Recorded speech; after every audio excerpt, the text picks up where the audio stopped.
So I think we have 20 participants now. They have joined. So let me start. So we are getting late.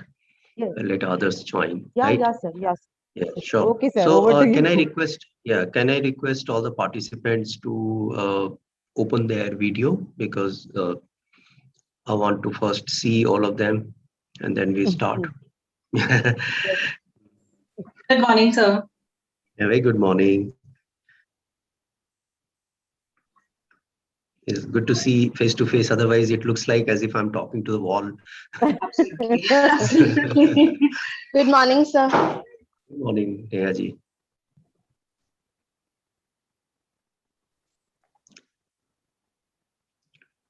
Very good morning. Nice of you that Good you have morning, opened. sir. Very good morning.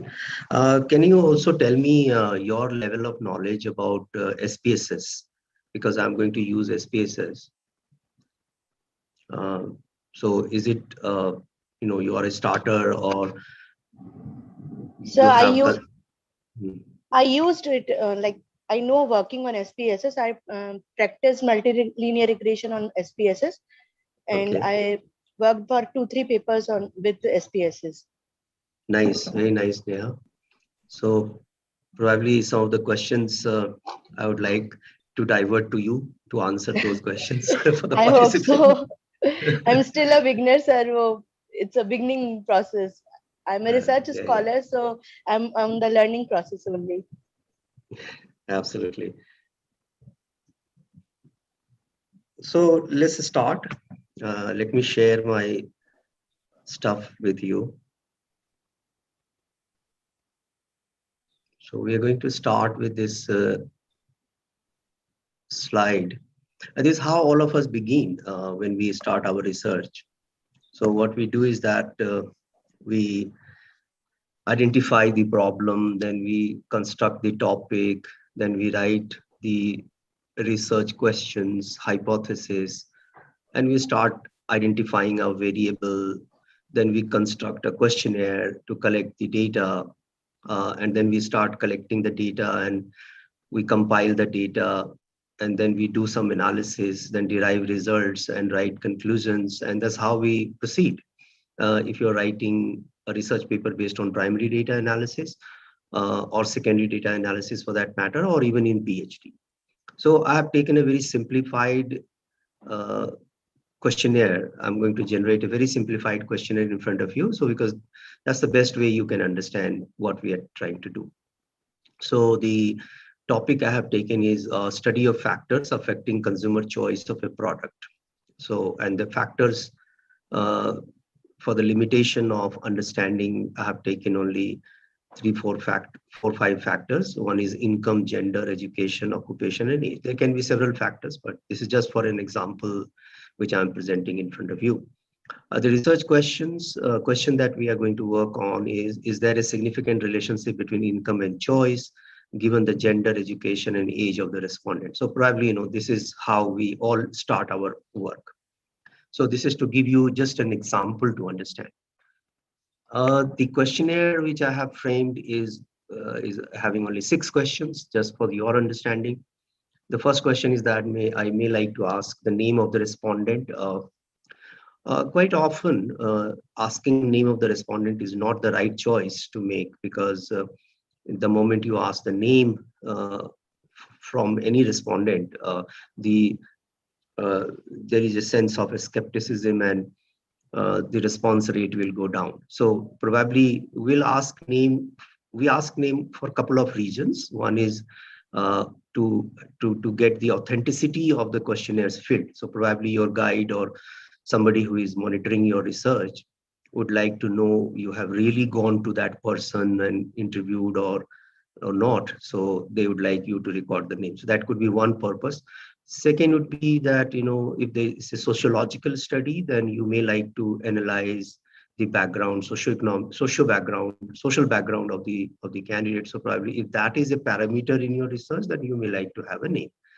Otherwise, any question that you ask in your questionnaire should have bearing on your research. If it is not having any bearing on your research, if you are not going to use this information in your research, we should not ask those questions, because setting questions. Every question has got its own pros and cons, and it has a cost in terms of time, in terms of money. So we should not ask unnecessary questions in the questionnaire. So that is how we look at each questions that we are going to ask. But here I have kept name of the respondent just to give you an idea of how name can also be used in the research. Age of the respondent, of course, there are two ways to ask age of the respondent. So, it depends on the objective of the study and the kind of data, the kind of analysis that you're going to do. So one way is to ask straight away, what is your age? So somebody will say 30, 40, 50, something like that. And another way is that you give them a bracket. You say, okay, are you between 15 to 20, or you're between 30 to 40 and 50 plus, or something like that. So these two, the nature of these two data that you're going to collect, one, independently asking the age straight away, and second, giving the bracket of age and then asking the respondent to tick that. The nature of these two data are very different, and it depends on the kind of analysis or the statistical tool you're going to pick up, because the statistical analysis which is possible from one set of data is not possible from the second set of data.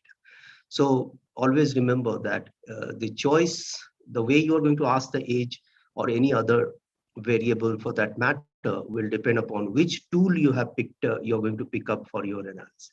We'll throw some more light on that. Gender, so, male, female, and these days in the questionnaire, there is a transgender also we put, so you can go for 3 categories or even stick to the 2 categories. So for the purpose of SPSS, because we are going to put that coding, so suppose, we have put numerical coding 0 to female and 1 to male.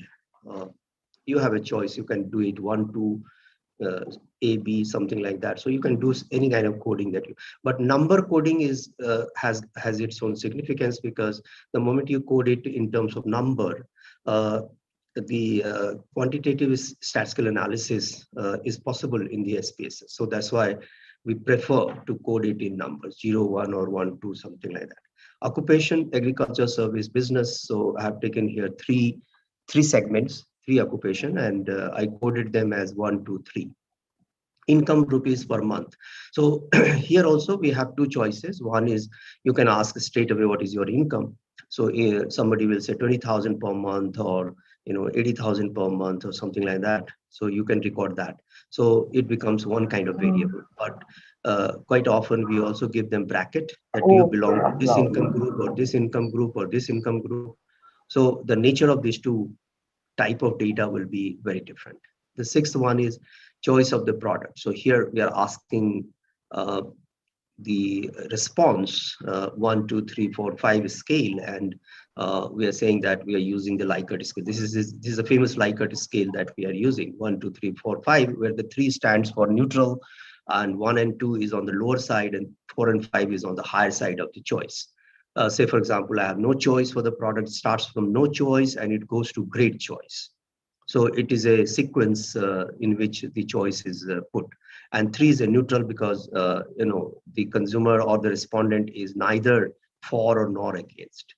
So when you put 3 as neutral, and there are 2 below that and 2 above that, it is called the Likert scale. So there are many other scales that we use in our research, like Gutman scale is there, Thornston scale is there. Likert scale is very popular.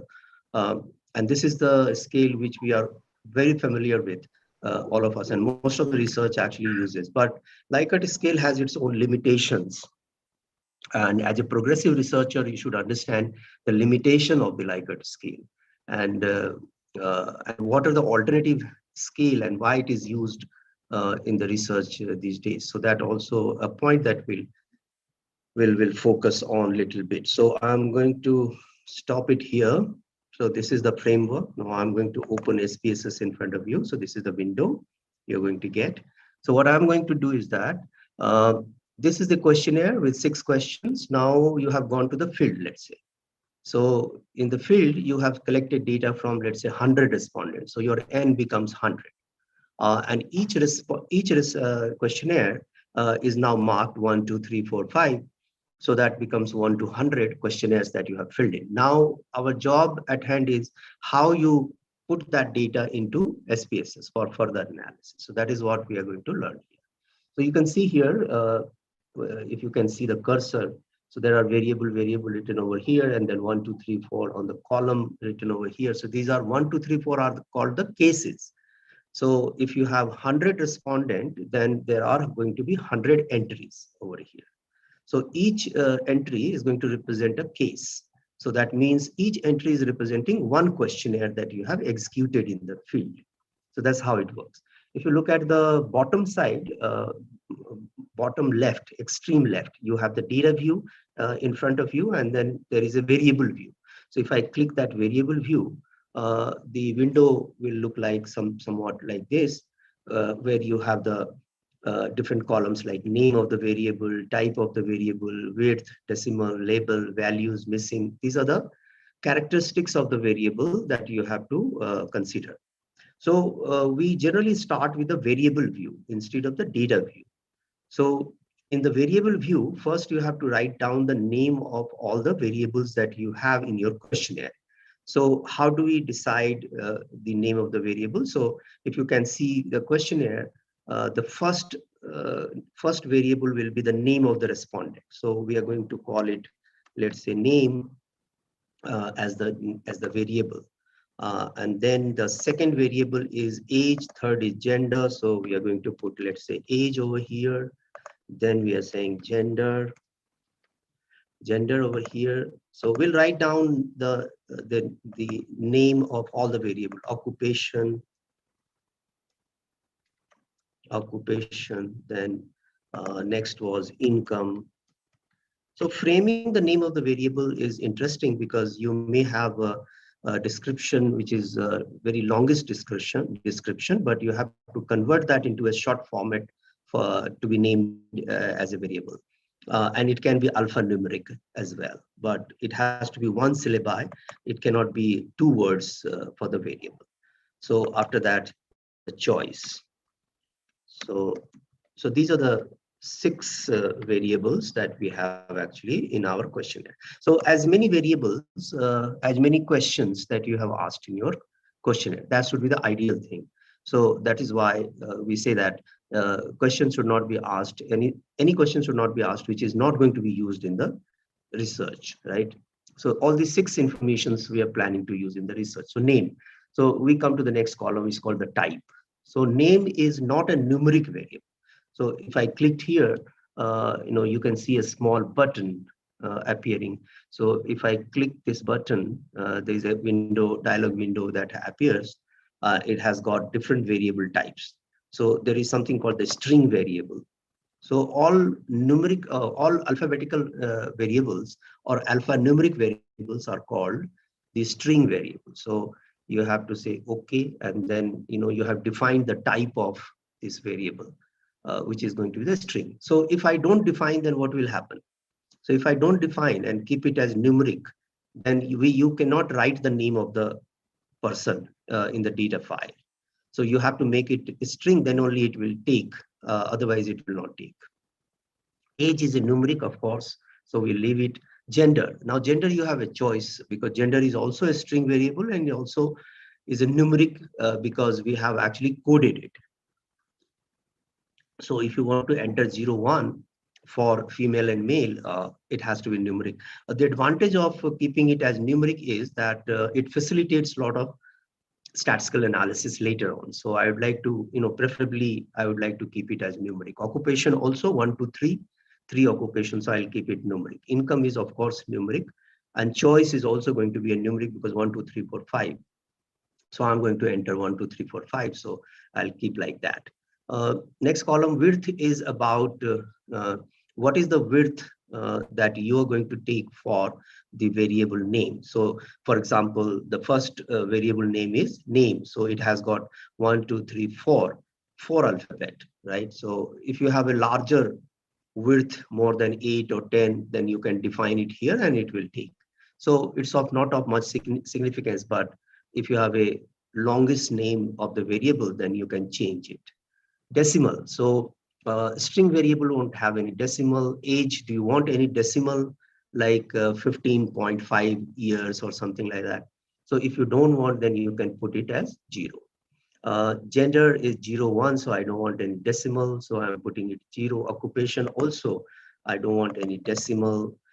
Income, of course, sometimes the nature of the variable is such that you may like to have some decimal. Like stock market data, if you're dealing, then you need to have maybe after decimal 3, 4 digits. So you can define it over here. So here in our case, I'm not using any decimal, so 0. Choice is also, I'm not using any decimal. The next column is label. The label is very interesting. Here you have the opportunity to expand upon the characteristics of the variable. For example, here you can write in full name of the respondent.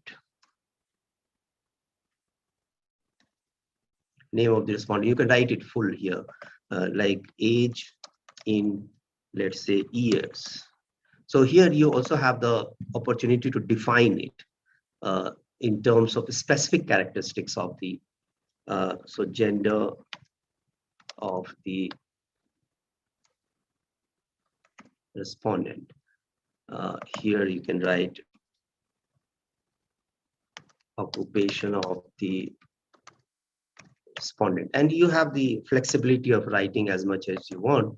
Income, so income, it is very important because whether the income is in month or year, what is the expression of it? So income in, let's say, rupees per month. So it actually specify the variable, so that actually works very well for us. Choice made by the respondent, something of this sort. So label is about, defining the variable. Values are very important column. So here, name does not have any value because it's a string variable and we have not coded it. Age, we are asking as a continuous variable, like, we are asking straight away the age. But if you have made, let's say, group of the age, then you may have to do some value over here. Likewise, gender. Gender has 2 values, 0 and 1. And therefore, we have to go to define the values. So if you click the small button and then you say, okay, 0 is defined as female, and I have added female over here, and then we'll say 1 is defined as, let's say, male, I have added here. So there are 2 values I have added here. 0 is female and 1 is male. So I'll say okay. So this is how I have defined the value for gender. Likewise, for occupation, there are 3 values we have identified. One is, let's say, agriculture. 2 was service. 2 was business, let's say, business. 3 was coded as service. So these are the 3 values we have defined as far as occupation is concerned. So we say, okay, so value has been defined. Now, income does not have a value because we are asking income straight away. Choice has got 5 values. So 1 means not at all. So I'm not writing the whole thing just to save the time. So 1 was not at all. 2 was somewhat, right? I like somewhat. 3 was I'm neutral. So I'm liking it and not liking it both. So I'm neutral in between. So that is 3. 4 is very much. Let's say I like a lot. And then the 5 is, extremely, I like it extremely well, or maybe, a lot. So these are the sequence of choice. So 1, 2, 3, 4, 5, like at scales, and say, okay. So that's how we have done. Now, missing variable. Missing is very interesting. Sometimes when you're dealing with a very large set of data, then you have the missing in front of you. Some data are missing. So there are many ways to substitute the missing variable. So one of the way is that you put the average figure over there if it is a quantitative data. Another way is that you interpolate the data and put it over there, whatever figure comes, if it is a quantitative data. But the interesting point of missing is that if it is not a quantitative data, then what we do? Say, for example, I'll just give you an example. Let's say age. So I have gone to a village for the survey, a very remote village in the survey, for the survey, and I'm asking an old man, seemingly old man, what is your age? And he doesn't know his age, because it can happen that in village, people don't know their age. And what he's saying is that, I was born when this school was actually made. I was born when this tree was planted. So something of this sort. So very difficult to discern. He doesn't know his age. Another example I can give you is, suppose you are doing a survey in the school, and you are asking the teachers or the parents, of course, whether the sex education should be compulsory in the school or not. And when you ask a parent this question, he got angry on you. And he said, how dare you ask this question to me? Second parent, when you ask this question, he was very shy, and he didn't like to answer this question. He said, oh, this is not the subject that we should discuss. So he felt very shy. So do you think that these two responses which you got from the parent is a missing response, because you are not getting any response from these two parents, but do you think that they are really no information, or they have some information, or they are reflecting some information, though they have not given you any information? Also, it is definitely an information, because getting angry on asking this question is an information, right?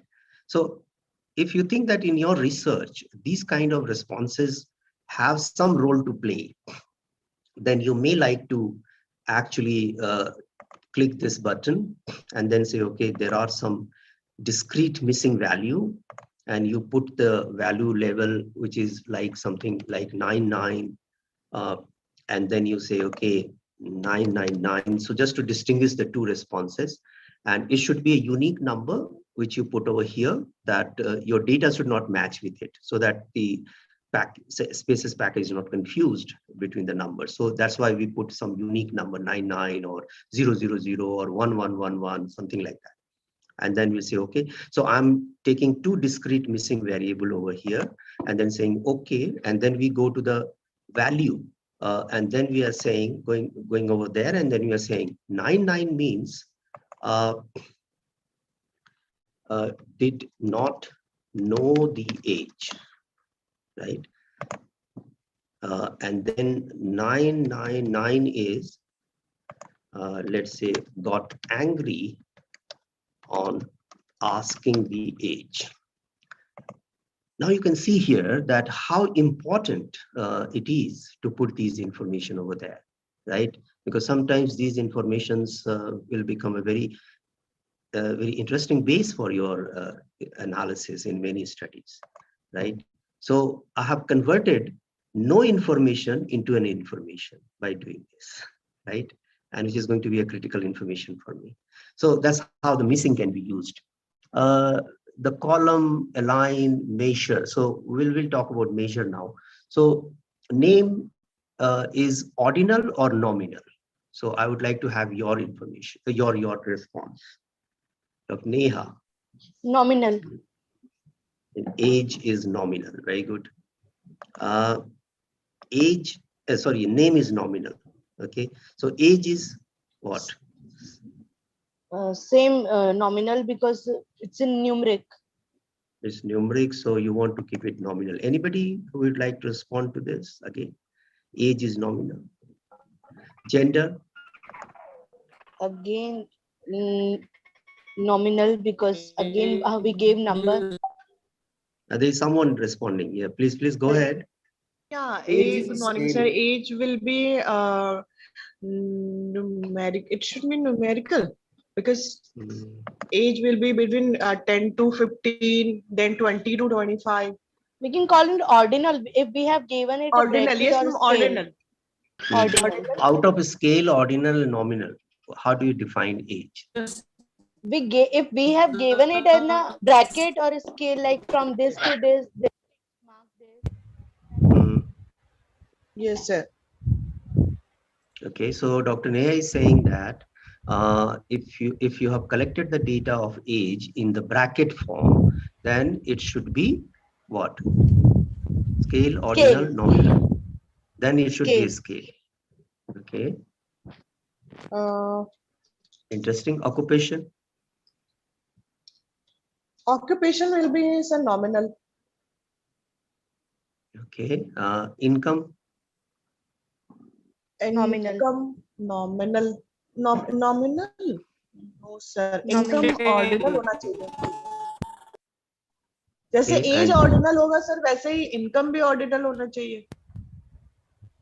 ordinal. नहीं Okay. Ordinal तो order के लिए होता है ना basically. Sir इधर individual पे depend करता है तो नॉमिनल ही जाएगा. No sir, scale because we have Scale. given the criteria for salary also, income also. Okay, so if income is a scale, then how come age is not a scale? Oh, age is also a scale. You have defined as a scale, Yes right? sir. Choice. Choice we have given number, so it will be nominal. Should be nominal. So,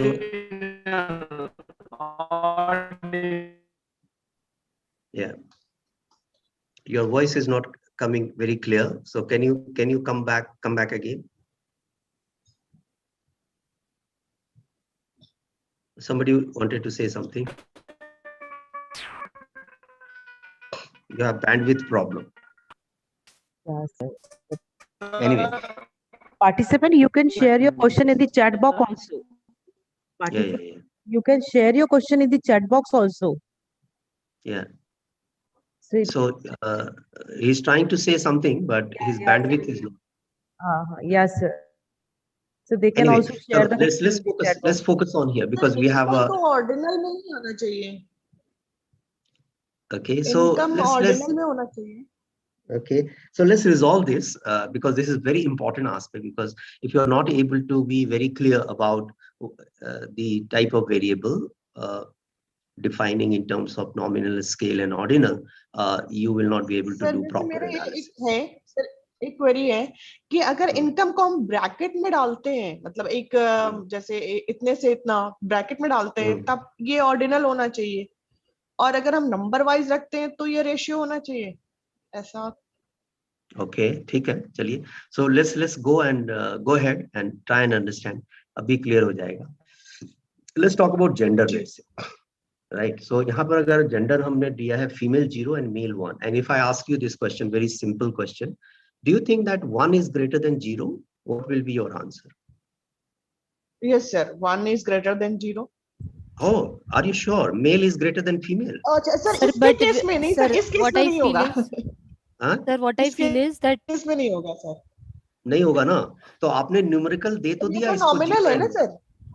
हाँ, तो अभी नहीं sir, पहले but ये तो question. Sir nominal है ना. sir, what I हाँ feel तो is that you can change it also. Na? You can change male as 0 and female as 1. Means it is हाँ on कर your सकते. discretion that you Yes, can sir. allot any number to female and any number to male. It can be 1 or it can be 0. That is what is Yes, my. Dr. Monica, you are Yeah, right. yeah. Just for name So, sake. सो हम यहाँ क्या कह रहे हैं? हम ये कह रहे हैं कि ये दो कैटेगरीज हैं, एक फीमेल है और एक मेल है. हमने उसको नंबर दिया 0 and 1, but if you ask this question whether 1 is greater than 0, the answer is no. Why the answer is no? Because any number that you put, answer is no, because these two are No. two categories, right? They are not greater or Yes, sir. smaller, right? So इस तरह के variable, Yes, जैसे sir. जो भी variable इस तरह के होंगे, इसको हम लोग कहेंगे नॉमिनल वेरिएबल. Yes, जैसे एग्जांपल के लिए ऑक्यूपेशन. सो ऑक्यूपेशन में हमने 1 2 3 दे दिया, एग्रीकल्चर, सर्विस एंड बिजनेस को. तो if I ask this question, is 2 greater than 1? No. Is 3 greater than 2? No. Sir, तो again यहाँ it भी is नो ही होगा. covering. तो ये कौन सा वेरिएबल हुआ? ऑक्यूपेशन. ये भी तब तो ये नॉमिनल nominal हुआ. हो जाएगा. Nominal. हाँ, ये भी नॉमिनल हुआ. यू गॉट माय पॉइंट ना? ये भी यहाँ पर नॉमिनल Yes, हुआ. sir. right? So on the basis of categoric or non-categoric, we can decide ना whether it is Yeah, nominal, absolutely. ordinal, scale. अब यहाँ आ जाते हैं, चॉइस पर आ जाते हैं, चॉइस का जो वेरिएबल है। अब अगर मैं आपसे ये पूछूं चॉइस में कि is 2 greater than 1, what will be your answer? Yes or no? Sir 2 अगर ये हाँ सर ये लिखित स्केल पे है तो ये ग्रेटर होना चाहिए। होना चाहिए ना, तो ये Yes. yes है, आंसर Choice yes है, है 2 is greater than 1. Yes sir. Yes, So sir. the answer to the question is 2 greater than 1, yes. Is 3 greater than 2, yes. Is 4 greater than 3, yes. And is 5 greater than 4, yes. यहाँ पर answer yes है ना, तो ये nominal नहीं Yes. होगा किसी भी हालत में, because you know your answer is not no. These are not categories, these are the sequencing, and these are the order that you have established. Ordinal Where data. so where the next order is greater than the previous order, right? That's what you're saying. So if 2 is greater than 1, yes. 3 is greater than 2, yes. And 4 is greater than 3, yes. And if the answer is yes, this becomes ordinal data, right? इसको इस तरह के Yes, data को हम लोग ordinal बोलेंगे, ठीक है ना? अब मैं आपसे एक और Yes, sir. सवाल पूछता हूँ, if 2 is greater than 1, then can you say by how much 2 is greater than 1?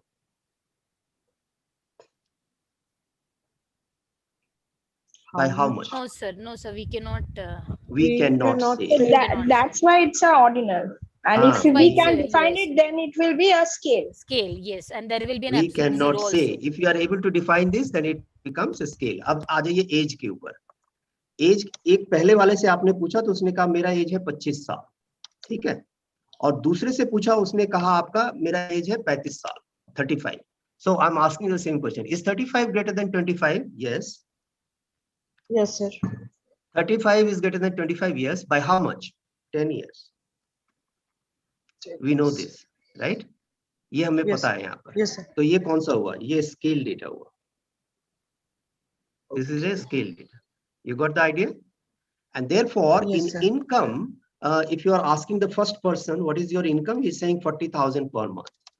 दूसरे वाले को पूछा उसने कहा 50,000 per month. So I'm asking the same question. Is 50,000 greater than 40,000? Yes. By how much? 10,000. 10,000. कौन सा डेटा हुआ ये? स्केल हुआ। Scale. Scale हो गया सर। अब जो आप कंफ्यूज कर रहे थे कि अगर आपने इनकम पूछा कैटेगरीज में, is your income between this and this and between this and this and between this and this, तो अगर उसने कहा मेरा इनकम इस between this and this है, तो उसको आपने कहा ये सेकंड कैटेगरी है, ये फर्स्ट कैटेगरी है, ये थर्ड कैटेगरी है, ये कौन सा डेटा हुआ? Can it be a scale data? Yes, sir. No, it cannot be a scale data because you have divided or you have converted that into a category where the second Categorized. category is higher than the first category, the third category is higher than the second category. So you have actually ordinal data in front of you, not the scale data, right? अब मैं आपसे एक पूछता हूँ simple, इसका significance क्या है? एक सिंपल, क्या आप स्केल डेटा पर कोरिलेशन कैलकुलेट कर सकते हैं? Answer is yes. अगर ये डेटा स्केल है, दोनों ही वेरिएबल अगर स्केल है तो हम कोरिलेशन कैलकुलेट कर सकते हैं, लेकिन अगर ये डेटा ऑर्डिनल है तो क्या आप कोरिलेशन निकाल सकते हैं? Answer is no, you can not use correlation in ordinal data, you have to use something else. So it makes a lot of difference the way you actually collect the data. What type of data you are collecting will decide what tools you are going to use for the analysis. इस पर और भी थोड़ा हम लोग आगे चल करके और भी अच्छे से समझेंगे. Sir, there is a reply in the chat box from the one of the participant that the gender is income scale, opinion of it is ordinal. The participant whose broadband problem was there, na sir, he replied this. Can you say once again because your voice cracked in between. Yeah. So the participant told that the gender occupation is nominal, age income scale is scale, and opinion about the products are ordinal. This is So the he's reply right. from- yeah, Yeah, the he's person, right. So he's right. He's absolutely right. That's what we are also saying. Now let's come back to one more question. So, when we are saying the difference between 2 and 1 here in the choice variable, the sixth one, when we are saying is 2 greater than 1, we say yes, 2 is greater than 1. And then we say by how much, we don't know, but it is greater, right? It's just like, you know, if you are looking at the two different mountain peaks from a very distance, you're able to make out which peak is higher, right? And that is a correct and valid response. But you're not able to make out by how much the one peak is higher than the other peak. So that you're not able to make out, but you're able to make out that one is higher than the other. So here I have little choice is more than I have no choice, right?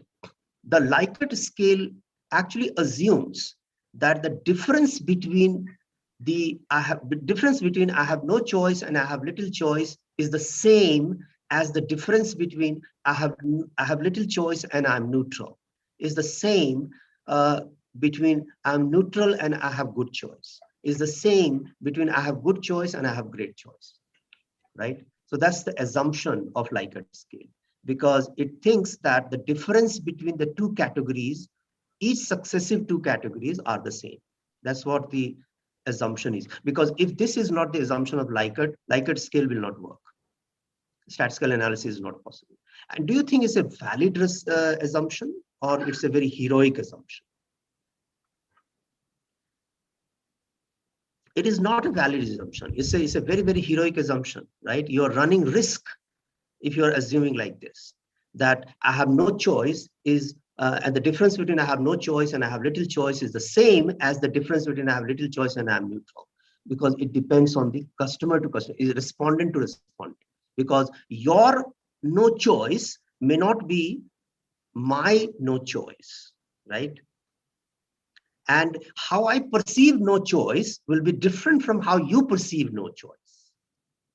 And therefore, we cannot just assume that the difference between the two successive categories are the same. And this is the biggest limitation of Likert scale. So in spite of this particular limitation of Likert scale, it is profusely used by the researchers because it's easy to execute, right? And that's why these days, when we try to capture some kind of idea out of the scale that we are using, we quite often use something called the NPR, right?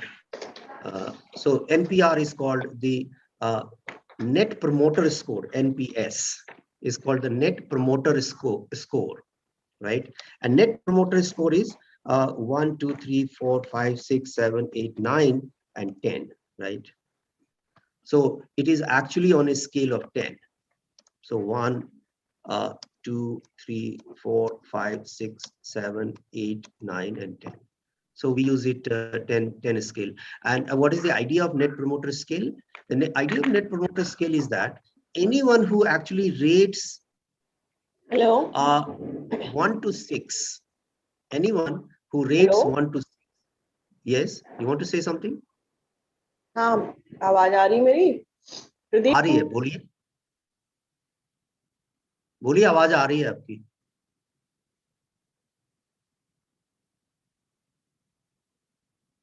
Hello?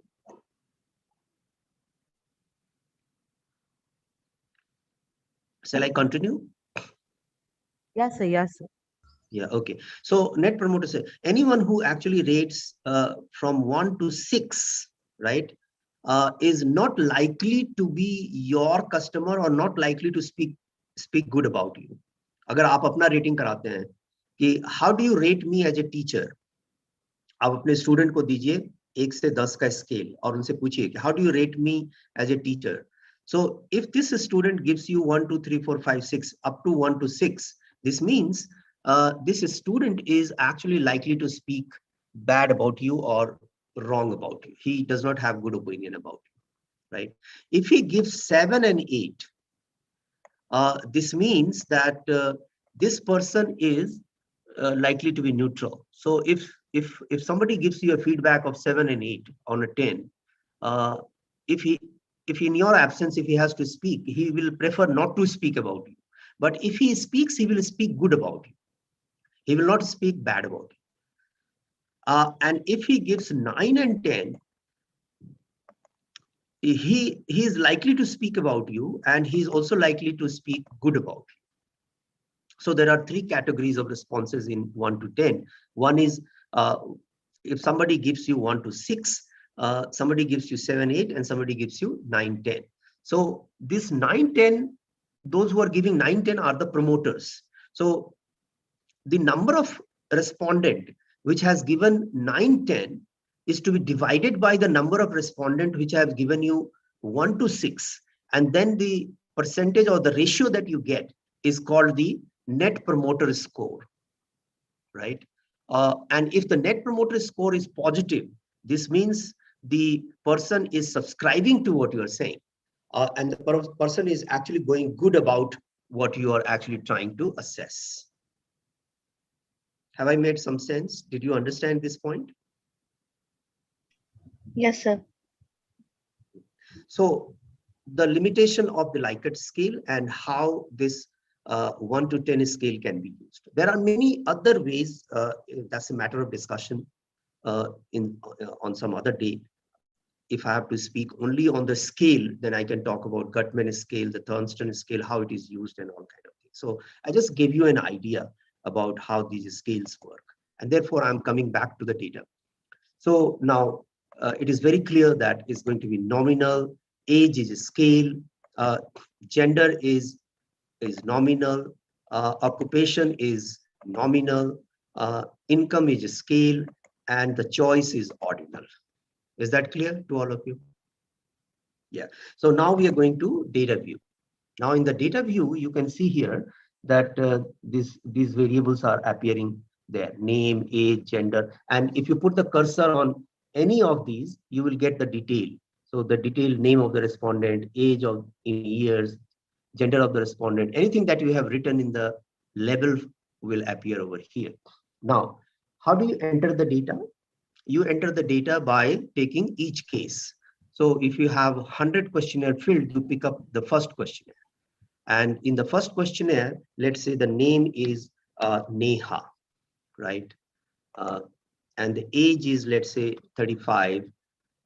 Gender is female, so I have entered 0.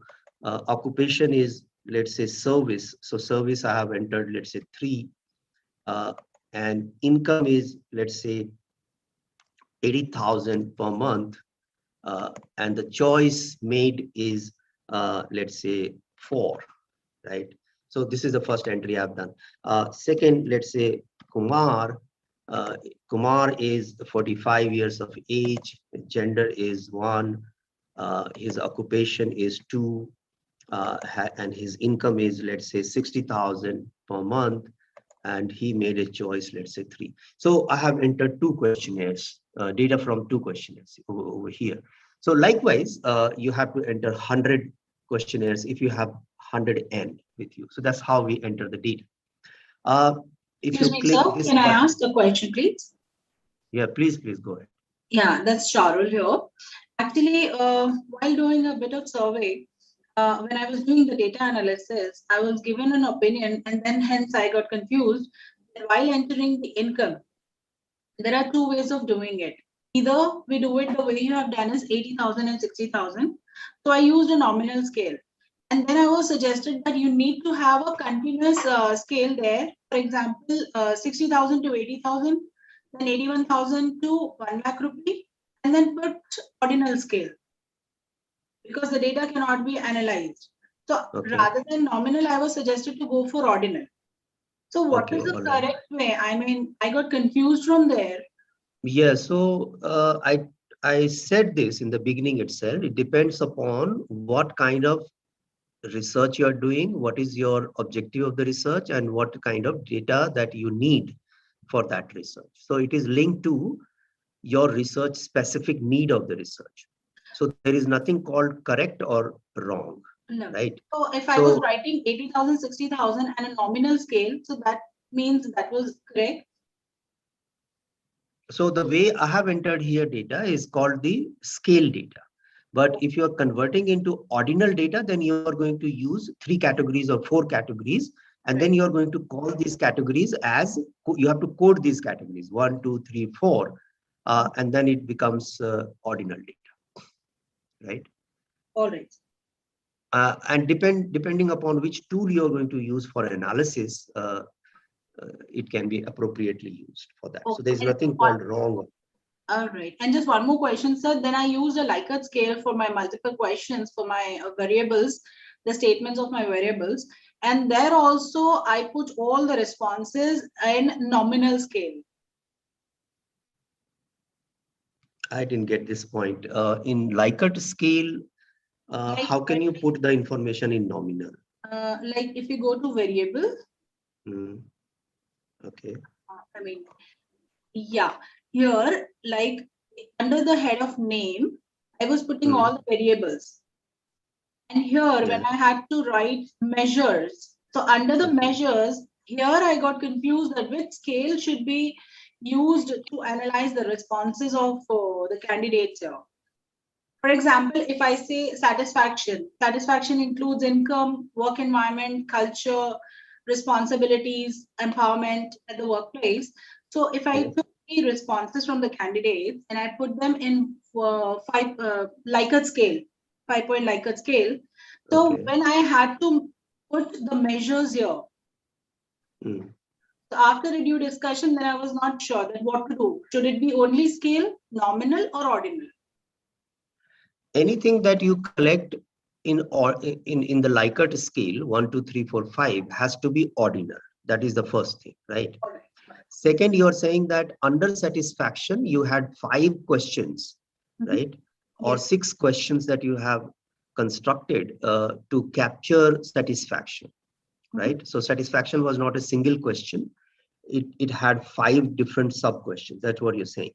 Right. So this means you are going for analysis, which is known as factor analysis, right? Yes. Because you have a factor in front of you, and you probably think that these are the 5 things that contribute to this factor, right? Right. So in that case, you do the factor analysis. Satisfaction will emerge as a factor from your analysis. But your variables are the 5 subcategories that you have used.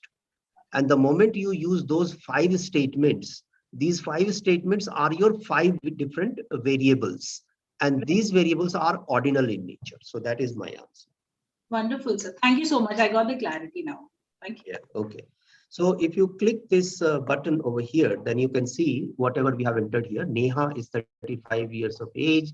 She is a female. She is in service. Her income is 80,000 and she liked the product very much. Kumar is 45 years of age. He is a male. He is a businessman and his income is 6,000 per month and he is neutral towards the product. And if you click this button again, you go back to your the entry that you have done. So this is how the entry is to be done, right? So have I made some sense over here? Is there any question on how you enter the data before I move forward? All right, so let's move forward. So one participant, Pandian sir, has replied that better collected as scale variable, if required, later we convert into ordinal. Okay, yeah, it can be. So if you have entered the variable as a scale like income or age, and later on you want to convert into ordinal, it is possible. You can do that. SPSS has that kind of button, you can do that, right? So let's move forward. So first thing that we are going to talk about is called the association of attributes. And there is a term called correlation, there's a term called causation. So if any, and there is a term called non-parametric, there is a term called parametric. Is there any participant who would like to try out and make the difference between these terms? What is association of attributes? What is correlation? What is causation? What is parametric? What is non-parametric? Anyone who would like to try? Sir, parametric is generally like the word parameter is used in this, like the parameters like mean, median, mode, where these kind of statistical tool, or I should say central tendencies, are used. So that are considered as a parametric test. Okay, so Because at least you have these tests attempted have something. Anybody else? correlation with means relation between two variables. For example, x or y. If I want to give a name to x is a demand and y is a price, So this particular test or correlation tells about the degree of correlation between these two variables. If like it depends on the data and the value, whether the one will increase, the what will be the effect on other, whether it will increase or decrease. So accordingly, the positive and negative relationships are identified between the So that variables. sounds good. That sounds good. But what is the difference between correlation and causation? Do Uh, correlation also express causation when you're talking about relationship? Maybe I'm not very sure, because in causation, actually, the root cause is find out like what is the reason of, I should say, the impact or effect on Okay. one variable So and let another. me refer to one example which Croxton and Cowden has given in his textbook. So it's a famous textbook on statistics, and while dealing with correlation and regression, he gave this example. He said that look at the chirping sound of the cricket, uh, and as the atmospheric pressure moves up, the chirping sound also moves up. So somebody recorded the x variable as the atmospheric pressure, and then he also recorded as y variable the chirping sound in decibel, and then he found that these two are moving in the same direction. So as the chirping sound, as the atmospheric pressure goes up, the chirping sound also goes up, and as the atmospheric pressure goes down, the chirping sound also goes down. So he also concluded that as the chirping sound goes up, the atmospheric pressure goes up. And as the chirping sound of cricket goes down, the atmospheric pressure goes down. So are these two the valid conclusion? The first conclusion was, as the atmospheric pressure goes up, the chirping sound of cricket goes up. That's the first conclusion. Second conclusion was, as the chirping sound of cricket goes up, the atmospheric pressure goes up. Sir You agree indirect with me? उनके बीच में sir दोनों में same relationship है, मतलब they are not inversely related. It's trying to तो find हम out the relationship actually, whether it is directly or तो whether it is हम ऐसा indirectly. कह सकते हैं, दोनों डेटा तो वही बता रहा है. डेटा तो हमारे सामने जो है वो ये कह रहा है कि एक वेरिएबल जब बढ़ रहा है तो दूसरा भी बढ़ रहा है. दूसरा भी इसका बढ़ रहा मतलब है है. कि हाँ, दूसरा ही बढ़ रहा है. तो इसका मतलब है कि जब एटमॉस्फेरिक प्रेशर बढ़ रहा है तो चिर्पिंग साउंड बढ़ रहा है. So atmospheric pressure is the cause for chirping sound of the cricket, right. ये एक कंक्लूजन है. लेकिन दूसरी तरफ से देखने से ऐसा लगता है कि chirping sound is the cause of atmospheric pressure, क्योंकि जब चिर्पिंग साउंड बढ़ता है तो एटमॉस्फेरिक प्रेशर भी बढ़ रहा है. But the second conclusion is not valid. The first conclusion is valid on the same data, right? Second conclusion आप नहीं accept कर रहे हैं क्योंकि आपको पता है कि atmospheric pressure is not guided by the chirping sound of the cricket. Theory does not say that, right? तो correlation में ये problem है. Correlation का problem ये है कि it gives you the relationship, it does not give you the causation, right? It doesn't talk about the causation. So difference between causation and correlation is that the correlation gives you the relationship, but it does not give you the causation, which causes what. And that's why we need regression to establish the causation. So when you establish the regression, then you establish the causation. The X is caused by Y, or Y is caused by X. So that's how you do in a regression. So the difference between regression and correlation is this, that correlation actually gives you the relationship. It doesn't talk about the causation, right? So that is the difference. Now, attribute, association of attribute is that when you deal with a data which is not quantitative data, which is non-quantitative, for example, ordinal data, या कोई categories के बीच में आप association निकालना चाहते हैं, right? तो वहां पर आपको association of attributes use करते हैं.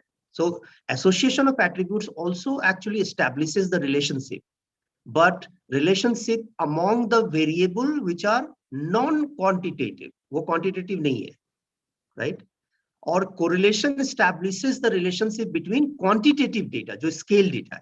So if you have a scale data, then you go for correlation. And if you don't have the scale data and you still want to establish the relationship, then you go for association of attributes. You cannot use correlation. Why? Because in any statistical quantitative data, what is assumed is that the data is normally distributed. Because if the data is not normally distributed, you cannot actually get the right result from that data, even if you go for correlation, regression, anything. That is the basic assumption of the data, that it should be normally distributed. And for attributes, which is not the quantitative data, which is other than the scale data, there is no need for assuming the normality of distribution, right? So उसमें कोई normal distribution की जरूरत नहीं पड़ती, right? इसलिए आप उसमें association of attributes use करते हैं, आप correlation नहीं use करते. Correlation और regression के लिए normality of distribution of data is important condition, right? जो आप एसोसिएशन निकालते हैं उस तरह के डेटा पर जिसके लिए हमें नॉर्मेलिटी ऑफ डिस्ट्रीब्यूशन अज्यूम नहीं करना है, उसे हम नॉन पैरामीट्रिक टेस्ट बोलते हैं. और वैसे डेटा जिस पर हमें इस assumption को लेके चलना है कि नॉर्मल डिस्ट्रीब्यूशन है डेटा का, उसे हम पैरामीट्रिक टेस्ट बोलते हैं. So correlation is a parametric test, regression is a parametric test, association of attributes and chi-square is a non-parametric test. Have I made some sense? Is it clear to you? So please repeat once. Okay. तो हमारे अभी आपने देखा होगा कि हम दो तरह के डेटा को डील कर रहे हैं. एक है स्केल डेटा और बाकी है non scale data. Non scale data का मतलब हो गया ऑर्डिनल, नॉमिनल, इस तरह के डेटा को यूज कर रहे हैं. So these are called the data which is pertaining to some attributes. And such data, in such data, if you have to find out the association between the two variables, then we use association of attributes, and then we calculate chi-square to establish the relationship. And because such data does not require the they do not presuppose or preconditions for normality of its distribution, that is why it is called non-parametric tests. While on income, age, things like that, if suppose you want to find out the correlation between age and income, and your hypothesis that with increasing age, the income increases for people, and you have the data for age, you have the data for income, you want to establish correlation, this will be called parametric test, because the data that you have is a scale data and it presupposes normality of distribution, right? So that's the difference between non-parametric, parametric test, association of attributes, correlation, causation, things like that. So that's what I tried to explain. So here in the table, if you see, this is the distribution table, contingency table for attributes. Let's say N. N is number of people that you are looking at. Let's say 100. Then you have divided these people into two categories, A and alpha.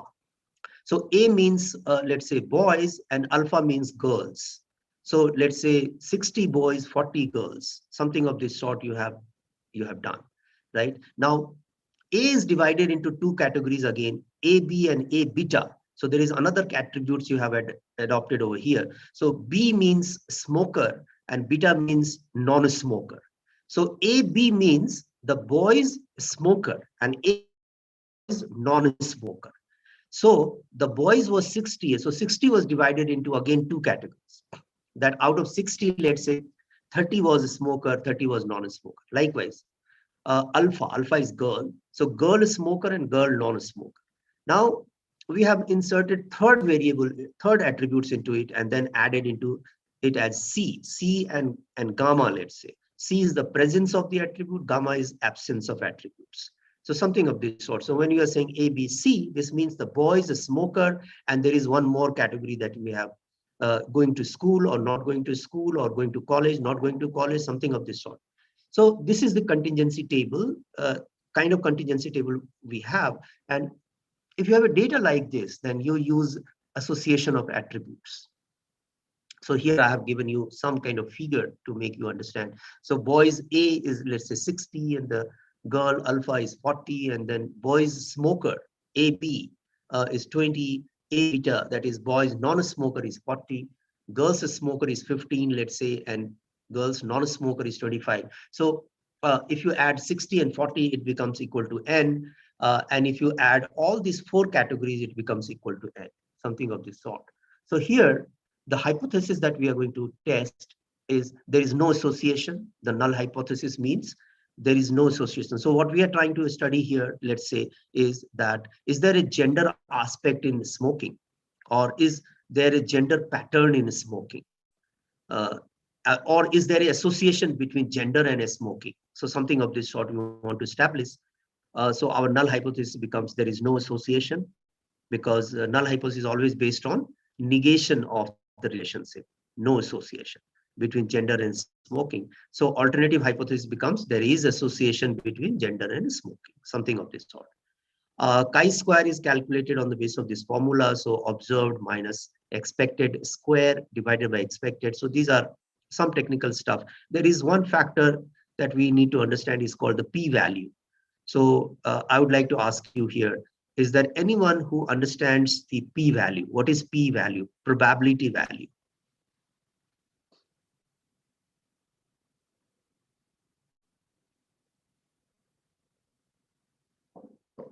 Anyone who can throw some light on the basis of probability value? What is it? Error terms are significant error terms. Yeah, error term. Yeah, of course. So probability value is about the level of significance. Of course, it depends on the level of significance. When you test the hypothesis, you test it at 5% level of significance. Yes. What does that mean? This means that you're looking for 95% accuracy of the result or validity of the result. That's what you're looking at. Yes, so sir. p-value represents that. So probability value, if the probability value is 5%, let's say, so what it says is that if I'm using this particular sample to establish the relationship, right? So how valid this sample is, on the basis of which how can we generalize for the population? Because you are taking a sample to generalize the population. That's what you are trying to do. Yes, sir. And your result is based on a particular sample, right? So if you change your sample from the same population, if you take another sample from the same population, are you going to get the same result, or you are going to get this different result? So that is the question. If you are getting the different result by changing the sample, this means your result is not valid. You cannot generalize, right? So that is the point over here. So p-value actually indicates what is the probability that if you change the sample, not get the same result, right? So if the p-value is 5%, let's say, so this means that if you change your sample, there is 5% probability that you will not get the same result. This means 95% probability is there that you will get the same result. So it is just like level of significance, right? So it is represented as p-value. So any p-value which is 5% or less than 5% is going to give you a significant result. So how do you actually look at your hypothesis is like this. If your p-value is less than or equal to 5%, this means you're rejecting the null hypothesis. And your null hypothesis is what? Your null hypothesis is there is no relationship, there is no association. So that means you're saying that yes, there is association, so your result is significant. But if your p-value is greater than 0.05%, this means you're saying that you're accepting the null hypothesis, and accepting the null hypothesis means that your result is insignificant. And when we say result is insignificant, what does it mean actually in layman's language? It means that if I change my sample, there is more than 5% probability that I will not get the same result. That means it is not a valid result for me. Where from this 5% has come? This 5% has come from typically the psychology research that was done in psychology. This is a rule of thumb, and this rule of thumb has come from psychology discipline actually, and is now accepted by other discipline as well. So 5% is the rule of thumb. In some cases, like aggressive banking or loan making, or in finance, in many financial situations, we may also consider more than 5% depending upon the kind of study that you are doing. So it depends on whether you are ready to take the risk. Suppose you are a manager for disbursing the loan, and then you have the profile of the customer who is asking for the loan, and you have done the modeling of the profile, and then you say, okay, if I find it significant at, let's say, 10% level of significance, even then I'm ready to give the loan, because my boss has said that you have to increase the loan to the customers. And the other boss, uh, banking boss, is saying that no, give loan only to the people who is most likely to return the loan. So only credible people you give the loan. So in that case, the level of significance maintained will be 1%. And this manager will say, if the result is not significant beyond 1%, I'm not going to give the loan, because I have to be very, very safe, right? So it depends on the situation, but rule of the thumb is 5%. That's what we are trying. Any question so far? So these are very important aspects, because we are going to repeat it, and time and again we are going to use. Sir, if we get p-value as 0.053, so Okay. should we consider it as significant or insignificant? It depends on your decision. You have to use your own conscience. You'll say, okay, it's marginally, so I would like to accept it. Okay. But again, it will depend upon the nature of the study that you do. Generally, if you use the thumb rule, then you say, okay, nothing doing anything above 5% is not acceptable. Then you say, okay, rejecting. But you'll say, okay, fine. In this case, I can go ahead because it's just 0.03%. Okay, sir. Thank So you. it's all intuitive decisions, and it is depending upon how strongly you feel about accepting and rejecting. Okay. So I gave you the example that if you are a manager, bank manager, and if your boss is saying that our objective is to increase the number of loans in the market, don't worry about its safety, then your level of significance can go up to 10%, 15%. You say, no, nothing worry. I don't want, I can take the risk because my objective is to increase the loan, right? So even if a person is a likely defaulter at 5, and the level of significance is turn out to be 10% or 15%, I'll likely give the loan. But other bank, if the mandate is that, oh, don't give loan to anybody who is likely to default, then you'll say, okay, I'll go very conservatively. So any person who is likely to default and the significance level is 1%, even more than 1%, I'm not going to give you the loan. So it depends on the situation. So that's why. But 5% is the rule of the thumb.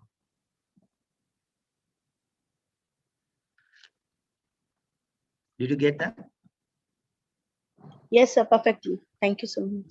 Okay. So just let me just also give you one more example to make this thing very clear. So suppose you want to calculate the average height of people of your city, let's say. What is the average height of the people of your city? So how will you do? You will actually collect the sample from your city and then ask them what is your average size, average height, and then you average them together, all of them, and then you'll say, okay, this is the average of my city. But the question is that you have taken, let's say, 1,000 sample, in however manner you have taken the sample, but if you change the sample into another set of 1,000 people, then question is, are you going to get the same average which you got from the first sample? The answer is, it may be or it may not be, right? So if it turns out that there are more than 5% probability that if you change the sample and you get a different mean or different average, then it is not a valid conclusion, that you cannot actually conclude on the basis of your result for the whole city, right? But if it is the probability, if it turns out that the probability is less than 5%, that you are going to get a different average, then you say, oh, I'm in safe zone, and I would like to generalize that the average height of my city is this. So earlier, when this inferential statistics was not invented, before that, we had this very tedious method of doing that generalization. How they used to do? if you take n number of sample from your city, let's say you have taken 1,000 from one place, 1,000 from another, 1,000 from another, 1,000 from another, 1,000 from another, 1,000 from another, you keep on taking this sample for the whole city. As long as your entire city is covered in some of the some or the other sample, right? So you have taken n number of sample from your city, and then you have calculated the average height in each cases, n number of cases, and then you found the average of averages of all the n number of sample, and you can be very sure that this is the average height of your city, because in making the sample n sample, you have actually covered the entire population. But it was very tedious, not possible. Time does not allow, money does not allow. So you are basing your conclusion on the 1,000 people that you have picked up from your city out of the entire population. So this is very important that you check the significance, because uh, if you do not check the significance, you cannot infer for the entire city. And that's why we call it inferential statistics. So inferential statistics is has been invented over what has been known as the Monte Carlo simulation. So earlier, when you draw the n number of samples from the same population, was called the Monte Carlo simulation. So Monte Carlo simulation has gone out of fashion very soon, and inferential statistics has become very fashionable. I hope it is clear to you. Yes, All sir. right. So I'm going to take now one data to run this chi-square, and we'll understand a little more on the inferences. So I'm just looking for the data.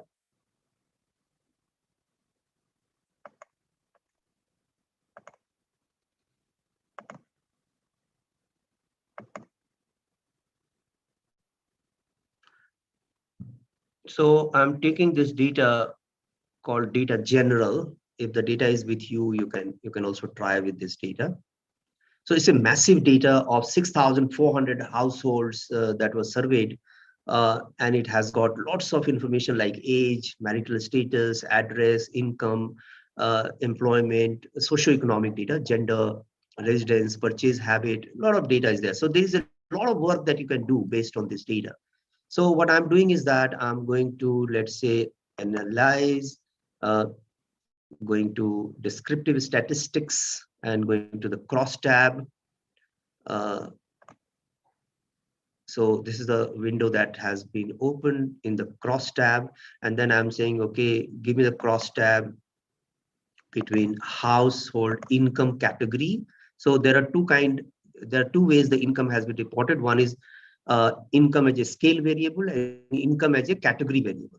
So I'm taking the income as a category variable because I'm looking for chi-square test application. So, and then we are saying, okay, fine. So give me something like owns PDA. Owns PDA means the people who are using personal digital assistants like Alexa or some other kind of, AI based assistants.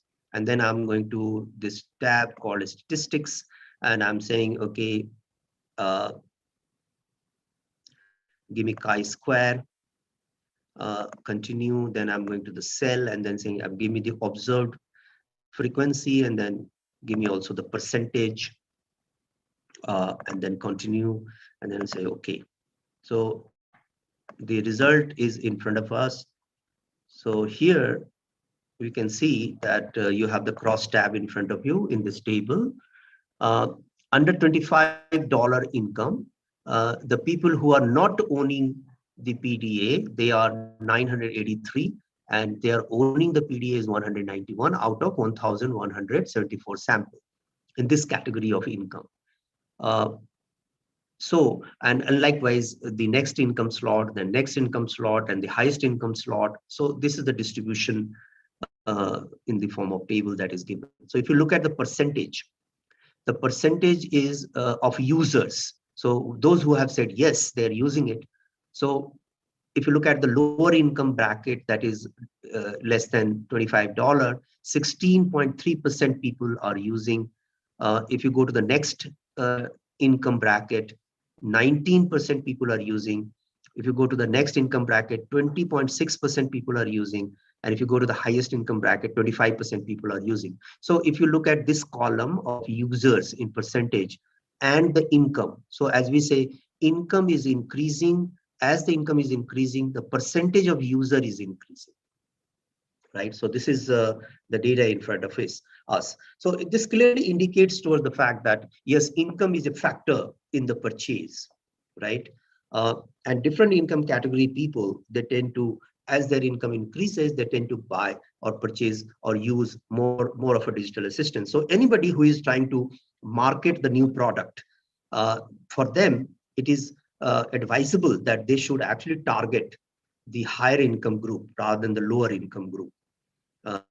Unless we know that we can cross-sell, it is better to target or segment the market based on income. So that is what the conclusion is. If you look at the table below, the chi-square table, you have the Pearson chi-square. And here the asymptotic significance, if you see two-sided, this is called p-value. So p-value is reported as asymptotic significance value over here.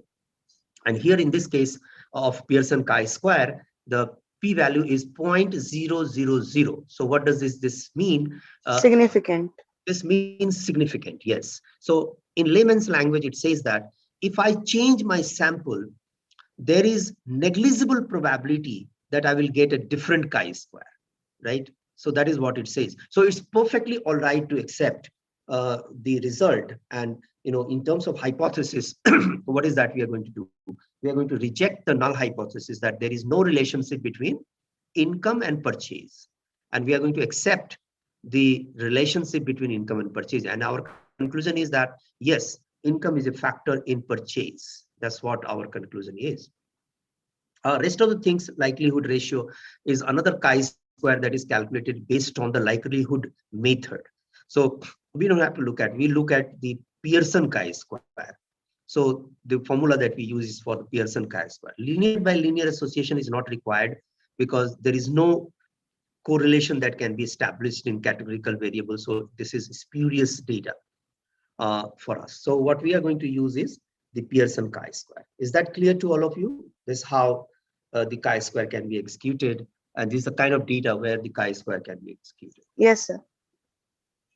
Now, I'm just going to, we have 5-7 minutes more for this session. So I'm going to bring in a twist over here, right? So I'm going to analyze and just see it very carefully what I'm going to do. So I'm going to descriptive, I'm going to cross tab. So as a researcher, something came to my mind, and then that was the fact that how come only higher income people will use the digital assistants unless the person is actually well qualified or educated enough. So probably this is a kind of product which has to do something with the education. So I'm going to look for the level of education of the people, and I'm going to use it as a layer variable. So I thought probably I will try this, that I'm going to use education, level of education as layer variable. So here my hypothesis changes, research question changes. Earlier my research question was that, is there a relationship between income and purchase of PDA? That was my question. But now my question has changed. Is there a relationship between income and purchase of PDA given the level of education of the purchaser? So did you understand the difference in the question? Yes, Research sir. question?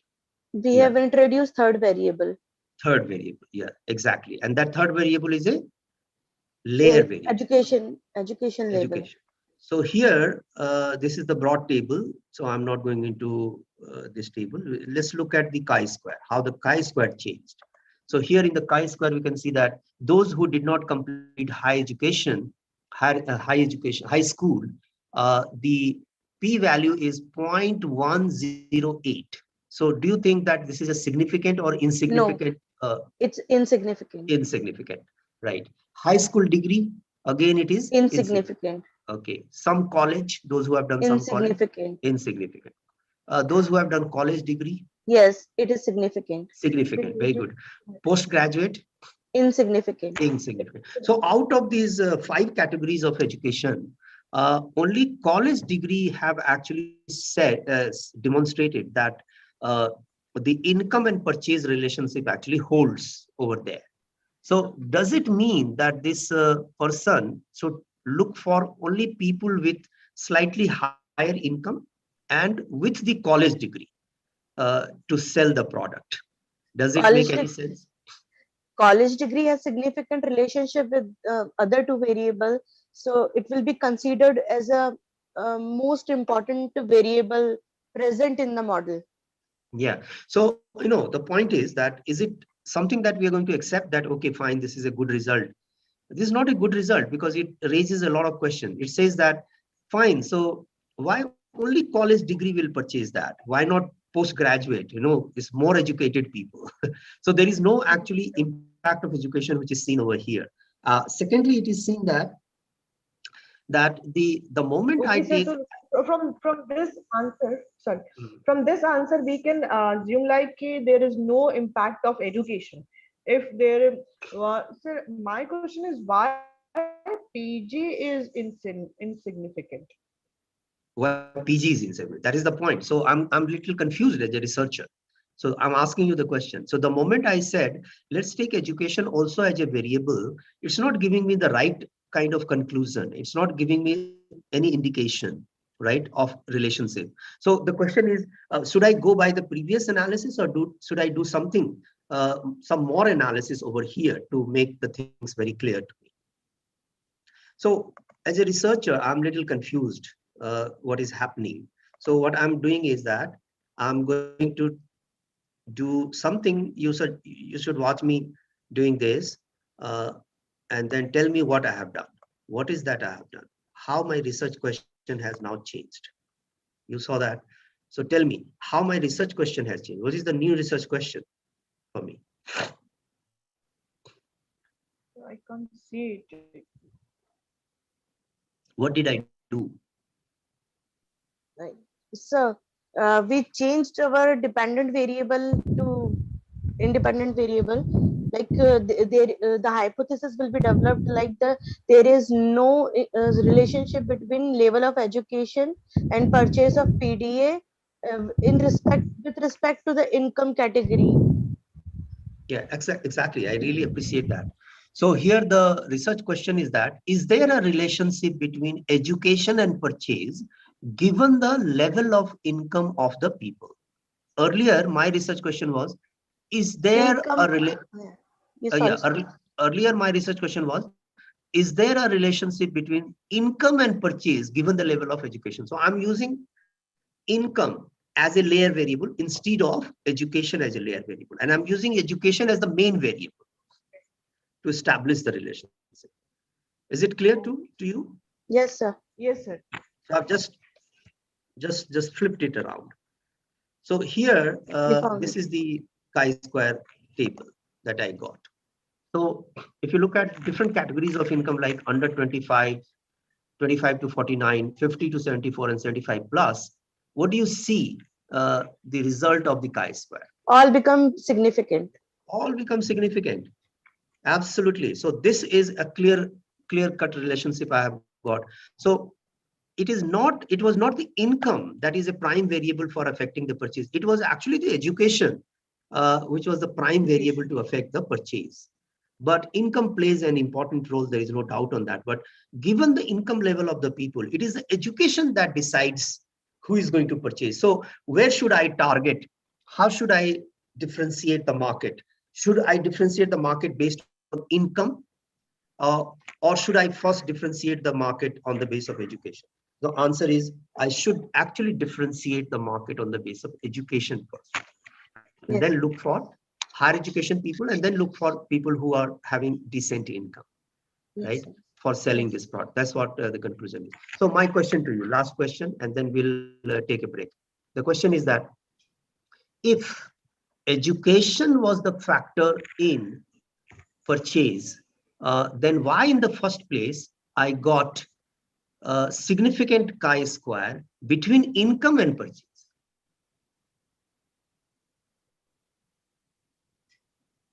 if income was not the right factor, then why did I get relationship between income and purchase in the first place?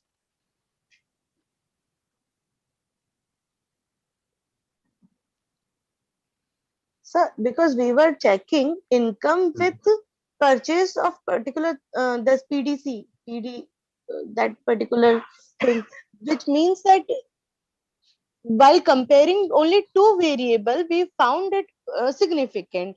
While introducing the another one, it become insignificant. Yeah. So right. So when we use the layer variable, then we started understanding which is the Yes, right sir. variable. Yeah. So you're right in that place. But if you look at the relationship between income and education per se, let's say, Mhm. what we generally observe is that people with higher education degree will have a better income profile, because Yeah, of income course. education is an underlying variable for income.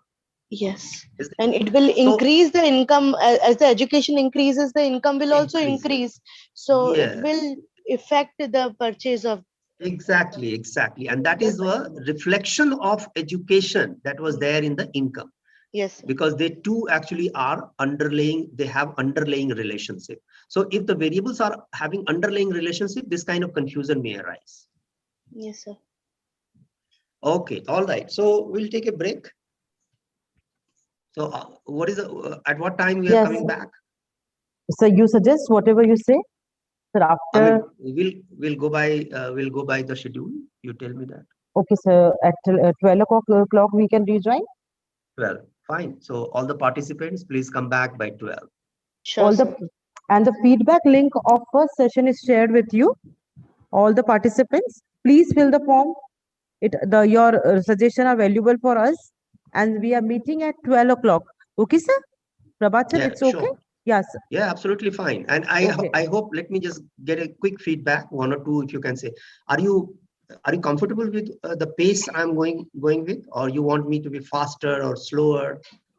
It's awesome, sir.